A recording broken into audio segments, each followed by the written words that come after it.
ఓం సాయిరామ్. సమర్థ సద్గురు సాయినాథ్ మహారాజ్ కీ జై. మన సాయి బిడ్డలందరికీ నమస్కారం ఫ్రెండ్స్. ఎలా ఉన్నారండి? ఏం చేస్తున్నారు? అందరూ బాగున్నారు కదా?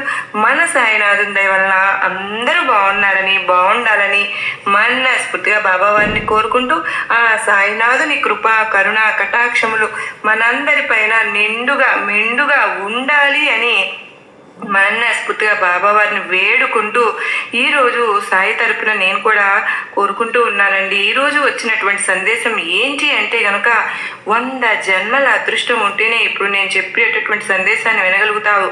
నీ అదృష్టాన్ని పరీక్షించుకోవాలని సాయినాథుడు మనకి ఈరోజు ఈ సందేశం ద్వారా వచ్చారు ఫ్రెండ్స్. సందేశాన్ని ఎందుకు అందించాలి అని సాయినాథుడు అనుకుంటున్నారు అనేది మనం సాయినాథుని మాటలలోనే విని తెలుసుకుందామండి. వీడియో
ఫ్రెండ్స్, ఈ సందేశం కనుక మీ అందరికీ కూడా మనస్ఫూర్తిగా నచ్చినట్లయితే మన వీడియోకి చిన్న లైక్ ఇచ్చి మరికొంతమంది సాయి బిడ్డలకు షేర్ చేయండి. అలాగే ఇంకా కొత్తగా మన ఛానల్ని ఎవరైనా చూస్తూ ఉన్నట్లయితే కనుక తప్పకుండా సబ్స్క్రైబ్ చేసుకుని సపోర్ట్ అయితే ఇవ్వండి.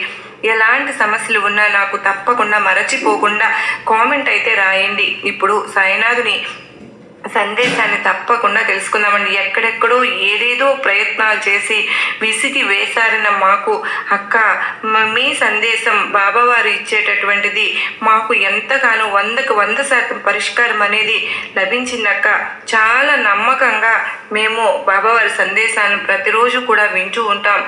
దానివల్ల మాకు ఎంతో మనసుకు ప్రశాంతత లభిస్తూ ఉంది. బాబావారి ఆశీస్సులతో మాకు మంచి మంచి సందేశాలు అందుతూ ఉన్నాయి. ఇటువంటి సందేశాలు మాకు ఏ సమస్యలు ఉన్నా సరే మాకు బాబావారు స్వయంగా వచ్చి మా కోసమే ఈ సందేశం చెబుతున్నారా అన్నట్లుగా మాకు అనిపిస్తుందక్క.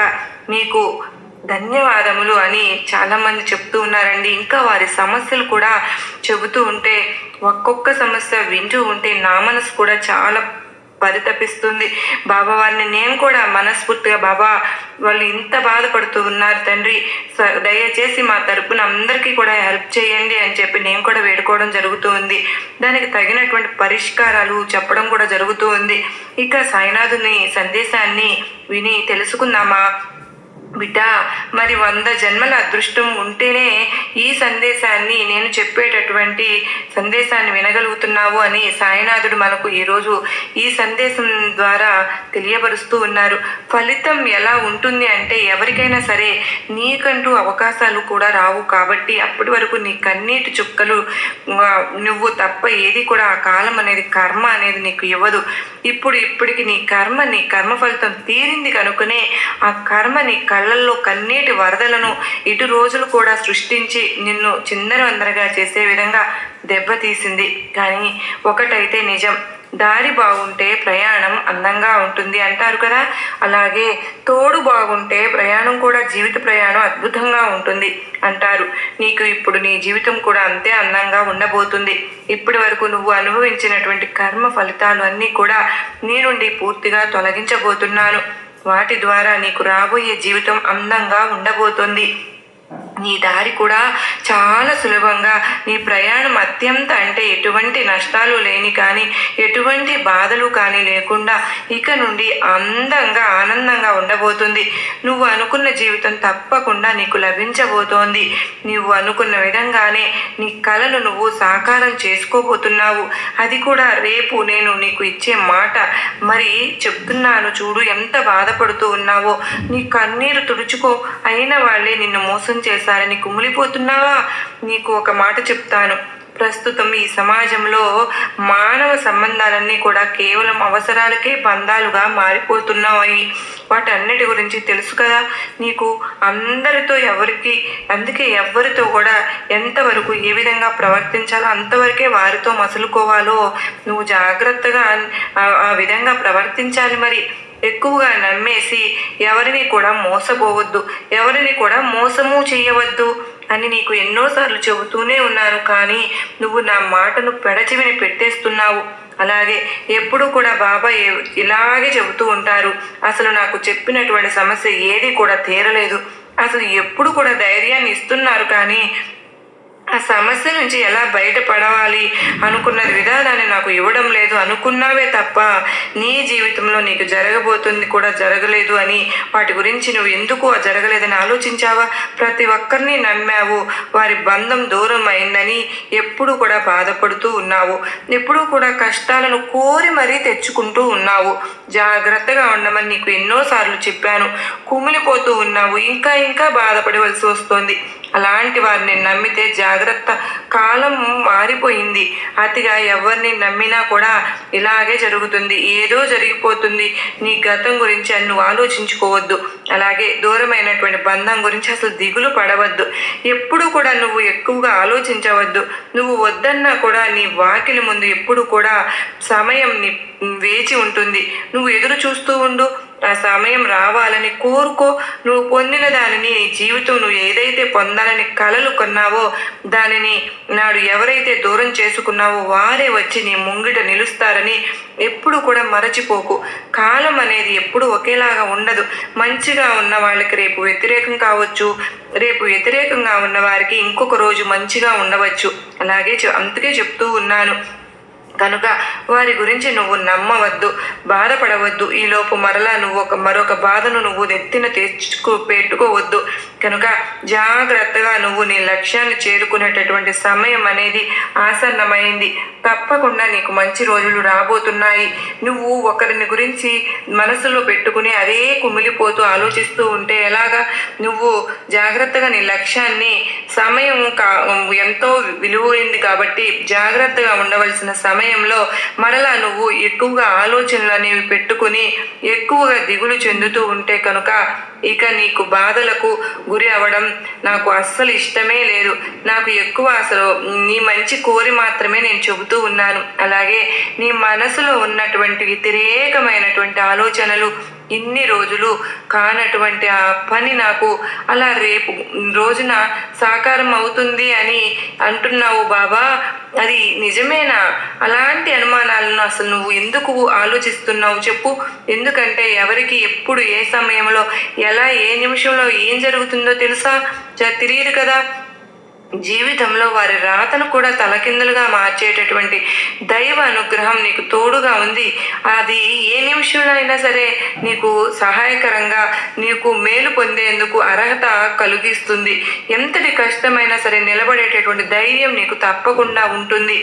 ఏ కష్టాన్ని ఎవరు మనకు ప్రస్తుతం అనుభవించినటువంటి కష్టాన్ని ఎవరు కూడా మనకు తీర్చలేరు.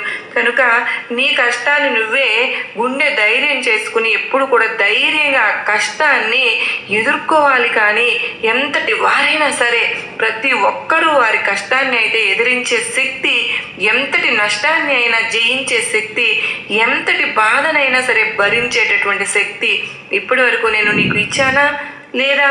మరి నా తోడు నీకు లేకుండానే ఇంతవరకు నువ్వు ఇలా ఆ బాధలన్నీ భరించేటటువంటి శక్తి ఇప్పటి వరకు నీకు ఉంటుందా చెప్పు? నువ్వు వీటన్నిటి నుండి బయటపడ్డావా లేదా? అలాంటిది ఇప్పుడు వచ్చినప్పుడు నీ కష్టాలు నెరవేర్చినప్పుడు నీ బాబా నువ్వు ముందు అడిగినటువంటి నీ కోరికను నెరవేర్చకుండా ఎలా ఉంటాను చెప్పు? అది జరగదు అని ఎందుకు అలా అనుమానం పెట్టుకుంటున్నావు? ఎప్పుడు కూడా అనుమానాన్ని పెట్టుకోవద్దమ్మా. ఎప్పుడు కూడా నువ్వు జాగ్రత్తగా ఉండాలి, జాగ్రత్తగా ఆలోచించాలి. జీవితాన్ని అలా మసలుకుంటూ మంచి మనసుతో ఉంటే గనక అతి తొందరగా ఆ తీపి కబురు నువ్వు వినాలి అని ఎదురు చూస్తున్నావో, ఆశగా ఎదురు చూస్తున్నావు, అది నీకు ఎదురు వచ్చి మరీ నీకు సహాయం చేస్తుంది.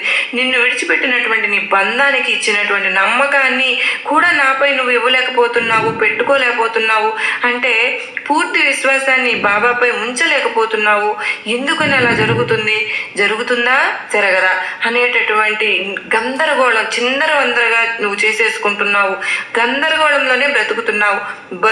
బరువైన జీవితాన్ని నువ్వు గడుపుతున్నావు. ఏదైనా సమస్యను పరిష్కరించాలంటే సమయస్ఫూర్తి మాత్రమే ఉండాలమ్మా.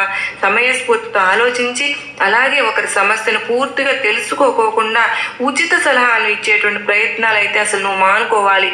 సహాయం చేయగలిగినప్పుడే, అంటే నువ్వు ఎవరికైనా సహాయం చేయాలి అని అనుకుంటున్నావో, నువ్వు మాటను ఇవ్వాలని ఒక్కసారి మోసపోయానని అర్థమైన తర్వాత పదే నువ్వు ఇంకా ఎలాంటి విషయాల్లో మోసపోతున్నాము అంటే మనకంటే తెలివి తక్కువ గారు ఎవ్వరూ లేరని నువ్వు అర్థం చేసుకో.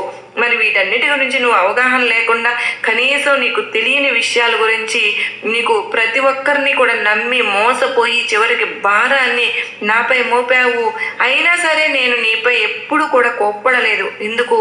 నీ లక్ష్యాన్ని నువ్వు మరచిపోయావు. నువ్వు చేయవలసినటువంటి పనుల గురించి మరచిపోయావు. నీ జీవిత గమ్యం ఏమిటి అనేది మరచిపోయి వాటినన్నిటి నుంచి కూడా నువ్వు బాబా ఏమిటి అని ఈరోజు నన్ను నువ్వు ప్రశ్నిస్తున్నావు. కానీ నేను అందుకు నీ మీద ఎప్పుడు కూడా కోప్పడలేదు. కానీ కొన్ని కర్మ ఫలితాలు మీరు చేసుకున్నటువంటి పనుల వల్ల మీ జీవితం కొన్నిసార్లు మీకు కూడా తెలియకుండానే తలకిందులుగా మారుతుంది.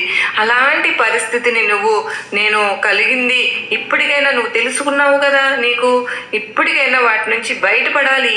ఇకనైనా వ్యతిరేకమైనటువంటి ఆలోచనలు కాకుండా మంచి మనసుతో ఏదైనా సరే నాకు దక్కే తీరుతుంది, నాకు నా సాయినాథుడు ఉన్నాడు అనే నమ్మకంతో నువ్వు ముందు అడుగులు వెయ్యి. తప్పకుండా నీకు మంచి జరుగుతుంది.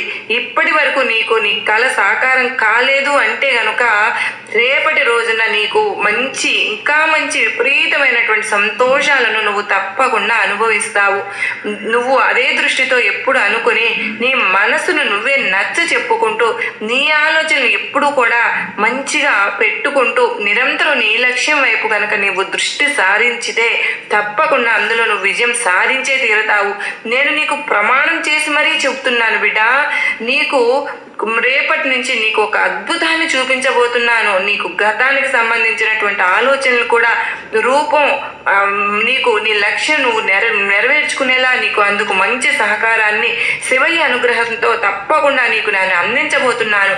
నాపై నమ్మకంతో ఉండు. ఎప్పుడు కూడా ఈ బాబా సందేశాలన్నింటినీ శ్రద్ధగా ఆలకిస్తూ ఉన్నందుకు నాకు ఎంతో సంతోషంగా ఉంది బిడ్డ.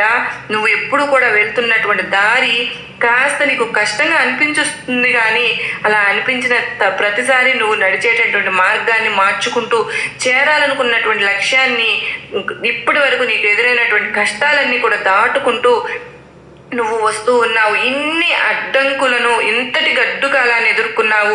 ఇక నుండి నువ్వు నడిచే మార్గం అంతా కూడా సుభిక్షంగా చక్కగా పూల బాటలాగా అందంగా నేను ఉంచబోతున్నాను. కనుక దాని గురించి పూర్తిగా నువ్వు తెలుసుకుని ఎలా నీ దగ్గరికి వచ్చినప్పుడు ఎలా మసులుకోవాలి, ఆ ఆనందాన్ని ఎలా అవధులు లేకుండా అనుభవించాలి, ఆ లక్ష్యాన్ని నేను ఎలా చేరుకోవాలి అనే దాని గురించి వాటి గురించి ఆలోచిస్తూ పరుగులు పెట్టు. తప్పకుండా నీకు విజయదేవత వరిస్తుంది. ఎవరైతే నిన్ను కొట్టారో, ఎవరైతే నిన్ను చులకనగా చూశారో, ఎవరు నీ నుండి దూరంగా వెళ్ళిపోయారో వారందరూ కూడా నువ్వు పొందినటువంటి విజయంతో తిరిగి మరలా నీ కాళ్ళ దగ్గరకు వాళ్లే వస్తారు. అప్పటి వరకు నువ్వు మౌనంగా ఉండు. అప్పటి వరకు మౌనంగా ఉంటే అది ఓటమి ఒప్పుకున్నట్లు అనుకుంటున్నావేమో.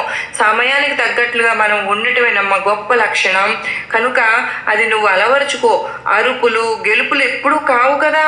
మరి ఎప్పుడైనా సరే మౌనమే మనకు మంచి మార్గాన్ని తప్పకుండా సూచిస్తుంది. బిడ్డ, కనుక ఎవ్వరితో కూడా నువ్వు అరవవద్దు. నిన్ను మోసం చేసిన వారిపైన కూడా నువ్వు కోపం పెట్టుకోవద్దు. కేవలం వారిని చూసి ఒక చిరునవ్వు మాత్రమే నవ్వు చాలు. అదే వారికి పెద్ద శిక్ష బిడ్డ. అది కూడా ఎప్పుడో తెలుసా? నువ్వు విజయాన్ని పొందుతావు చూడు, నీ లక్ష్యాన్ని నువ్వు తప్పకుండా చేరుకున్నప్పుడు నీకు అంతా కూడా మంచే జరుగుతుందని మరలా మరలా నీకు నేను గుర్తు చేస్తున్నాను. సంతోషంగా నీ జీవితాన్ని నువ్వు అనుభవించాలి. మరలా నీకు నేను జ్ఞప్తికి చేస్తున్నాను. ఏంటో తెలుసా? ఇకపై నువ్వు జీవితంలో ఏ కష్టం కూడా అనుభవించవు. అన్ని నీ జీవితంలో సంతోషాలు నీకు తప్పకుండా ఉంటాయి. నువ్వు ఏమి కూడా ఆశించవద్దు ఎవరి నుండి. అలాగే మరేది కూడా నీకు లేని దాని గురించి పరుగులు పెట్టవద్దు. నీవు అడిగిన దాన్ని నీకు ధర్మంగా అనుసరిస్తూ నీవు నీ సాయిపై నమ్మకాన్ని కోల్పోకుండా ఉన్నావు కదా. మనస వాచ కర్మన కూడా ఎప్పుడు సాయినాథుని యొక్క నామస్మరణ చేస్తూ ఉన్నావు కనుక అలాగే అవసరమైనప్పుడు కావలసినవన్నీ కూడా తప్పకుండా నీకు నేను అమర్చే తీరుస్తాను. తప్పకుండా నీకు నేను అన్నీ కూడా అందిస్తాను. ఎప్పుడు కూడా బిడ్డ బాధపడవలసిన పని నీకు లేదు. నీకు ఎప్పుడు కూడా నీ సాయి తప్పకుండా ఇచ్చే తీరుతాను. మంచి జీవితం నువ్వు గడపాలి అని ఆశతో ఎదురు చూస్తూ ఉన్నావు కదా. తప్పకుండా నీకు ఆ జీవితాన్ని నీ సాయి రాసి పెట్టే ఉంచానమ్మా తల్లి. కనుక మరి మంచి జీవితాన్ని నువ్వు గడపాలి అంటే అందుకు తగినటువంటి అనుకువ, అందుకు తగినటువంటి ఓర్పు, సాధు స్వభావము ఇవన్నీ కూడా నీలో ఉండి తీరాలి. అలాగే నీకు దక్కినంత వరకు కూడా నువ్వు ఎప్పుడు కూడా దక్కనంత వరకు సంతోషంగా ఉండాలి. దక్కిన తరువాత చిరునవ్వును చిందిస్తూ నువ్వు ఆనందిస్తావు. దక్కని దాని గురించి ఎప్పుడు కూడా ఆలోచించవద్దు. దానివల్ల నీకు ఎప్పుడు కూడా మంచి జరగదు, నష్టమే వాటిల్లుతుంది. ఇంకా బాధను భరించాల్సి వస్తుంది. అసలు దక్కని విషయాల గురించి ఎందుకు ఆలోచించడం? నీకు సాయినాథుడు నాకు అన్నీ ఇస్తాడు అనే నమ్మకాన్ని నీవు మనసులో ఉంచుకుంటే చాలు. ఎప్పుడు కూడా నీ జీవితాన్ని సంతోషంగా ఉంచేటట్లుగా నేను ఎన్నో రకాలైనటువంటి సూచనలు నీకు పంపిస్తూ ఉన్నాను కదా. ఇంకా నీ సాయి నీకు ప్రసాదించడం లేదేమో ఏదైనా కానీ అని అర్థం చేసుకోవాలి.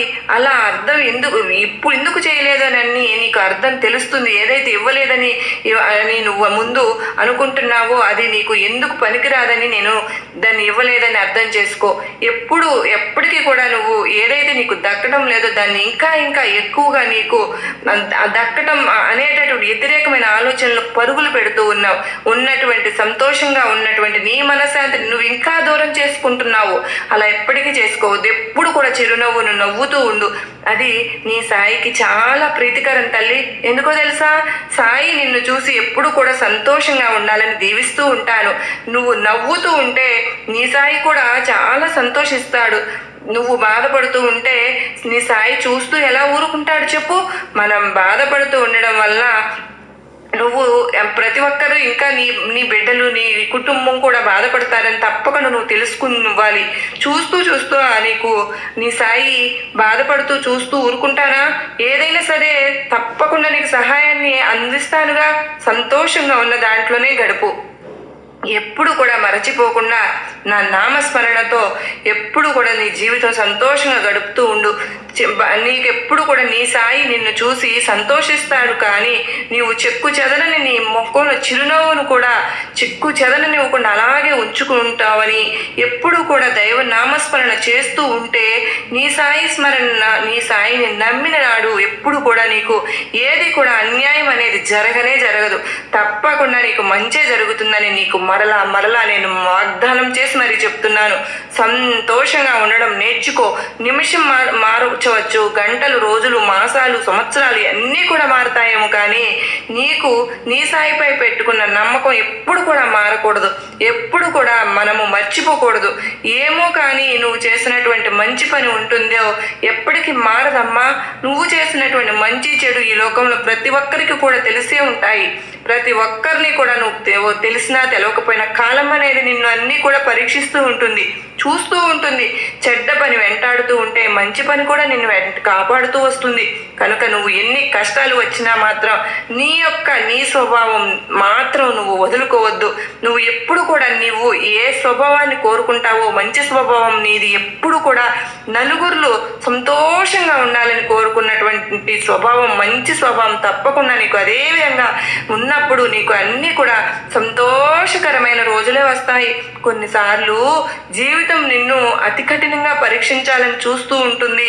కొన్నిసార్లు ఏ కష్టము పెట్టకుండా సంతోషంగా ఉంచుదామని కూడా చూస్తుంది. అది మనం చేసుకున్న పాపకర్మలు, పుణ్య ఫలితాలు, వీటన్నిటిపైన ఆధారపడి ఉంటుంది. మన జీవితం అనేది చెడు కర్మలు చేస్తే చెడు తప్పకుండా ఫలితం, మంచి కర్మలు చేయడం వల్ల మంచి ఫలితం మనకు తప్పకుండా వస్తుంది. కనుక నువ్వు ఏ విధంగా ప్రవర్తించాలనేది నీకు ఇప్పటికే అర్థమైందని నేను అనుకుంటున్నాను. నిన్ను అతి కఠినంగా పరీక్షిస్తూ ఉంటుంది ఈ కాలం. నీ బలహీనతను కూడా భయపెట్టేస్తుంటుంది. నిన్ను ఇంకా ఎప్పుడు కూడా బాధ పెట్టాలని కాలం అనేది నిన్ను ఎప్పుడు కూడా పరీక్షలకు గురి చేయాలని ఎన్నో రకాలుగా నిన్ను కష్టపెడుతూ ఉంటుంది. కానీ నీలో ఉన్నటువంటి సామర్థ్యాన్ని కేవలం వెలికి తీయడానికి మాత్రమే జీవితం అనేది కొన్ని నీకు రుచి చూపించేలా చేస్తుంది. అలాగే నీవు నన్ను అడిగావు, బాబా నేను అడుగుతున్నటువంటి కోరిక ఏదైతే ఉందో, నేను అడుగుతున్నటువంటి నా సమస్యకు అసలు అంతే లేనటువంటి నా సమస్యకు పరిష్కారం చూపు తండ్రి అని నువ్వు నన్ను ఎప్పటి నుంచో అడుగుతూ ఉన్నావు కదూ. నేను అన్నీ వింటూనే ఉన్నాను తల్లి. నీ సాయి నీలోనే ఉన్నాను. నీలో ఉండి నువ్వు అడిగే ప్రతి ఒక్కదాన్ని గమనిస్తూనే ఉన్నాను. నువ్వు అడుగుతున్నా నేను తప్పకుండా ఆ సమస్యకు తగినటువంటి పరిష్కారాన్ని నీకు అందించే తీరుతాను. ఎప్పుడు కూడా జీవితం అనేది ఎన్నో రకాలైనటువంటి గుణపాఠాలను ప్రతి ఒక్కరూ నేర్చుకునే ఉంటారు. నువ్వు పుట్టినప్పటి నుండి పడుతున్నటువంటి కష్టం కంటే ఇప్పుడు వచ్చినటువంటి కష్టం ఏమి పెద్దది కాదులే. అయితే కొంచెం ఓపికతో ఉండు. నీ పని ఏదో నువ్వు చేసుకుంటూ వెళ్ళావు కదా, ఇప్పటి వరకు తప్పకుండా నువ్వు వెళ్ళే దారిలో గొప్ప మార్గం నీకు తప్పకుండా ఉంటుంది. గొప్ప అనుభూతిని నువ్వు తప్పకుండా పొందుతావు. గొప్ప అవకాశాలు నీకు ఎన్నో విధాలుగా వస్తాయి. ఎప్పుడు కూడా విజయాన్ని సాధించేలాగా నేను చేస్తాను. సాధించలేకపోయినా నీకు అందులో ఏదో ఒక రకంగా అయినా సరే తప్పకుండా నీకు తృప్తి అని కలిగించేలా నేను చేస్తాను. ఇది నీ సాయి వాక్కుగా భావించు. నీ సాయి నువ్వు నమ్మావు కనుక నీకు సాయి ఏమి ఇస్తాడు దాని గురించి ఎక్కువగా ఆశపడుతూ ఉన్నావు. దానికంటే కూడా కోరుకున్న దానికంటే ఎక్కువగానే ఇస్తాను. నిన్ను సంతోషంగా చూడాలనేదే నా కోరిక. కనుక నువ్వు ఏమీ బాధపడవద్దు. నీకు ఏది కూడా దక్కటం లేదని అనవసరంగా వ్యతిరేక ఆలోచనలు మాత్రం చేయవద్దు. ఎప్పుడు కూడా సంతోషంగా ఉండు. నీకు రేపు సోమవారం నుంచి శివయ్య అనుగ్రహంతో అత్యద్భుతాన్ని చూపించబోతున్నాను. ఎవరు చేయి విడిచిపెట్టినా నేను మాత్రం నీ చేయి వదలను. నువ్వు నా నామస్మరణ చేసుకుంటూ ఉండు. ఎప్పుడు కూడా నీ సాయి పాదాలను పట్టుకో. నీ మనిషి బలం కన్నా కూడా దైవ బలం కూడా చాలా శక్తివంతమైనది. కనుక అది నీకు ఏ విషయంలో అయినా సరే, ఎప్పుడైనా సరే, ఏ విధంగా అయినా సరే నిన్ను కాపాడుతుందో నీకు తెలియదు. చెడు మంచి చెడుల పట్ల ఒక తల్లికి ఏ విధమైనటువంటి దృష్టి ఉంటుందో భగవంతునికి, నీ సాయికి తెలియదా? మంచి చెడుల పట్ల అంతే దృష్టి నాకు కూడా నీ మీద ఉందమ్మా. నీకు కలిగిన దానిలో తృప్తిగా, సంతోషంగా, తృప్తి తెచ్చుకునే విధంగా, లేని దానికోసం పరుగులు పెట్టకుండా నీ సాయికి ఏది ఇవ్వాలి అనేది నాకు తెలుసు కదా. అలాగే లోటు లేనటువంటి జీవితం ఎవరికి ఉండదు బిడ్డ. తప్పకుండా ప్రతి ఒక్కరూ తమ జీవితంలో చిన్న చిన్న కష్టాలను, చిన్న చిన్న సంతోషాలను రెండింటినీ సమానంగా స్వీకరించి అనుభవించిన వాడే జీవితం చాలా సంతోషంగా ఉంటుంది. నీకు ఎప్పుడు కూడా నీ సాయి ఆశీర్వాదాలు ఉంటాయి. మరి నీకు ఈ సందేశం అనేది సంతోషాన్ని కలిగించిందని అనుకుంటున్నాను. నువ్వు ఆ విధంగా నడుచుకుంటావని కూడా నీ సాయి నీ నుంచి ఆశిస్తున్నాను. నీకు నా ఆశీర్వాదములు ఇస్తున్నాను బిడ్డ అని మన సాయినాథుడు మనకు అత్యద్భుతమైన సందేశాన్ని అందించారు కదా ఫ్రెండ్స్. దయచేసి ఈ సందేశం మీ అందరికీ కూడా నచ్చింది అని అనుకుంటున్నాను. నచ్చినట్లయితే మరికొంతమంది షేర్ చేయండి. అలాగే నమ్మకాన్ని, ధైర్యాన్ని కలిగించింది అని కూడా అనుకుంటూ ఉన్నాను. మరి కొంతమంది బిడ్డలకు మంచిగా రీచ్ అవ్వాలని మిమ్మల్ని అందరినీ కోరుతున్నాను. మీకు నచ్చినట్లయితే చిన్న లైక్ ఇచ్చి సపోర్ట్ చేయండి. అయితే మనందరము కూడా మన సాయి చెప్పినటువంటి సందేశాన్ని ఆచరించి తప్పకుండా మన జీవితాన్ని అత్యద్భుతంగా మార్చుకుందాం. ఈ సాయి నీతో ఉంటే నీకు దిగులెందుకు చెప్పు బిడ్డ, నీకు ఎప్పుడు కూడా నీ సాయి తోడుగా ఉన్నానని మరచిపోకు అని మరీ మరీ బాబావారు ఇంతగా చెప్పినప్పుడు మనకెందుకండి భయం? బాబావారు ఉండగా మరలా బాబావారు మనందరికీ కూడా అష్టైశ్వర్యాలు సంతోషాలు కలిగించాలని మనస్ఫూర్తిగా నేను సాయినాథుని మరొక్కసారి వేడుకుంటూ మరో చక్కని సాయినాథుని సందేశంతో మరలా మీ ముందుంటానండి. అంతవరకు కూడా అందరూ జై సాయినాథ్ అని పలుకుదామా. సర్వే జనా సుఖినో భవంతు.